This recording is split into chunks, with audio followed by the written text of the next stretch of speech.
the first time we see the Apostle Paul in Acts, chapter and verse? I'm a former fundamentalist, which means I want chapter and verse. 9:1. And where is he?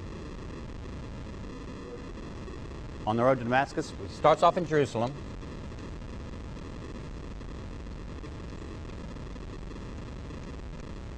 Now, is that actually the first time we see Paul in the book of Acts? In 758. So we actually see him before then.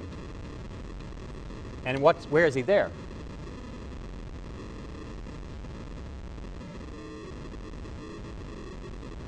That's right. He witnesses the stoning of Stephen, who, by tradition, is the first Christian martyr, first person to die for Christianity, in Acts. And he's in what city? Where is he? Come on, folks, quicker, quicker. Where is he? And he's in Jerusalem. Thank you. So Saul, as he's known here, is fairly active in Jerusalem as a persecutor of the followers of Jesus.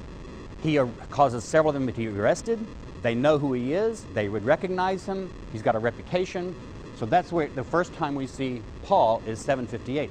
And then comes back to Paul now at 9:1.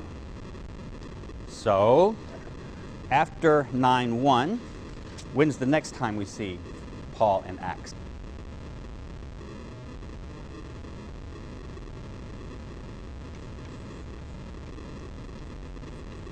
Okay, Barnabas and Paul go back to Jerusalem. Let's back up a bit though. I think we're missing some stuff. I want every detail of time, every detail of place. Look at 9:26. When he had come to Jerusalem, he attempted to join the disciples. They were all afraid of him, for they did not believe he was a disciple. How often is Paul in Jerusalem before this main Jerusalem council? How many times?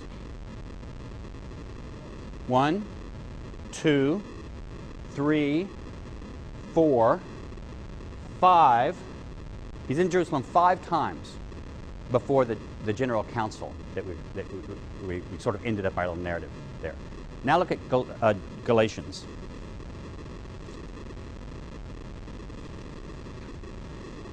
And we don't have to go all the way through Galatians, but we're going to read the part of Galatians much more carefully and closely.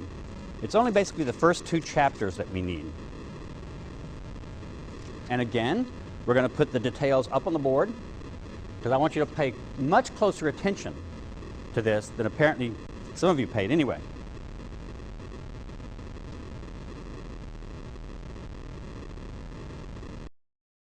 I want you to know, brothers, and it may say and sisters in your English translation, but it doesn't in the Greek, that the gospel that was proclaimed by me is not of human origin, for I did not receive it from a human source, nor was I taught it, but I received it through a revelation of Jesus Christ. So first, Paul starts out in the letter saying, I didn't get my gospel from any human person. I got it straight from Jesus. Now, remember, Paul didn't know Jesus during Jesus' own lifetime. So he's referring to a revelation experience that he had when he saw Jesus in some kind of visionary experience, or another place he says he was lifted up into the third heaven.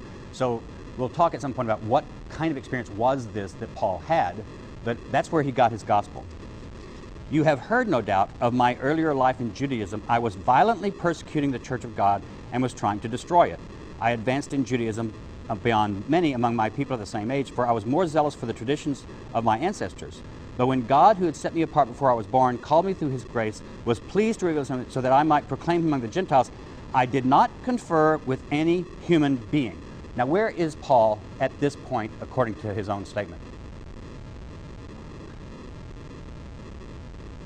We don't know, right? But we know one place he's not. And where is that? Because right then he says, I did not, nor did I go up to Jerusalem to those who were already apostles before me, but I went away at once into Arabia, and afterwards I returned to Damascus. That's how you know where he was. I returned to Damascus. So where is the first place we see Paul chronologically, geographically, according to his letter, is Damascus. Okay, let's keep, then he says, I went to Arabia. Arabia at this time refers to the part on the other side of the Jordan River from Judea, so it's what we would call modern Jordan, mainly. Maybe eastern Syria, western Jordan, but that's what was Arabian desert. So he's talking about he went away to that area that we would now call eastern Syria or Jordan. Remember, Damascus is one of the large cities in Syria, so that's where he goes. Afterwards, I returned to Damascus. After 3 years, we get a nice little chronological note. I did go to Jerusalem to visit Cephas, who is, look what Paul says. He starts in Damascus. He was in Arabia, he was in Damascus. 3-year period of time. He's in Jerusalem, but only 15 days. He only sees Peter and James. Then he goes goes to Syria and Cilicia. And then after 14 years later, how do you make this fit this? How do you make this fit this? Over here, you have Paul starting off in Jerusalem, and he's persecuting the disciples. How can he then say over here that they had never seen his face? Were all of them dead by this time? He swears they didn't know his face, which seems to me to say that Paul's claiming he wasn't in Jerusalem when he was persecuting the church. He was persecuting Christians in Syria.